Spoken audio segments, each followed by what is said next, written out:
Las sanciones contra Rusia van a hacer daño a la economía rusa, por supuesto, pero también van a hacer daño de forma muy directa al conjunto de la Unión Europea, a Francia, al Reino Unido y muy especialmente a Alemania. La cuestión es, ¿qué es lo que justifica? ¿Qué tipo de razones políticas puede haber que justifiquen que, a pesar de este daño, se apueste y se tomen este tipo de decisiones? Aunque se habla mucho de lo que está sucediendo en Ucrania, todos sabemos que en el fondo de este problema late una pugna geoestratégica entre Occidente y los países emergentes,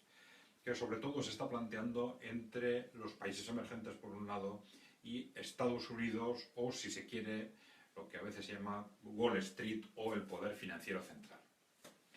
Para el poder financiero central, el desarrollo acelerado de los países emergentes y sobre todo su progresivo acercamiento en capacidad económica y consecuentemente cada vez más política y militar representa una amenaza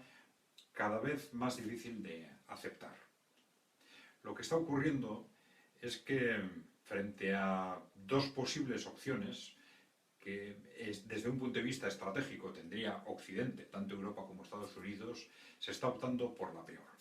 Esto es, la opción de, en lugar de revisar nuestras propias políticas, revisar nuestra sociedad, nuestra gestión de las políticas económicas, para ver qué es lo que estamos haciendo mal y por qué los países emergentes nos están cortando terreno a un ritmo acelerado, en lugar de optar por esta vía, que sería la racional, el poder financiero central está optando cada vez más por la vía de intentar utilizar instrumentos políticos e incluso militares para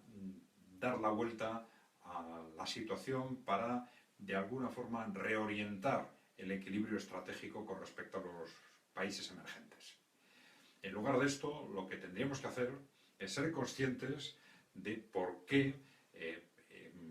Europa y Estados Unidos están en la situación en la que están.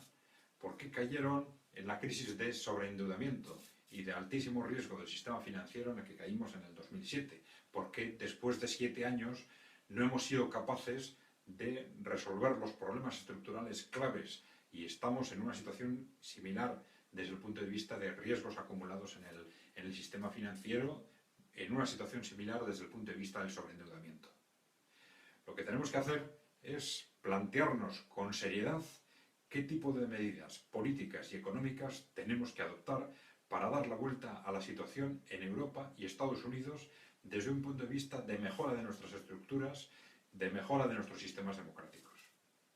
Si en lugar de esto optamos por mirar hacia otro lado, las dificultades desde un punto de vista político, estratégico e incluso militar van a ser cada vez mayores y el riesgo de un estallido, digamos, geopolítico va a ser cada vez más alto.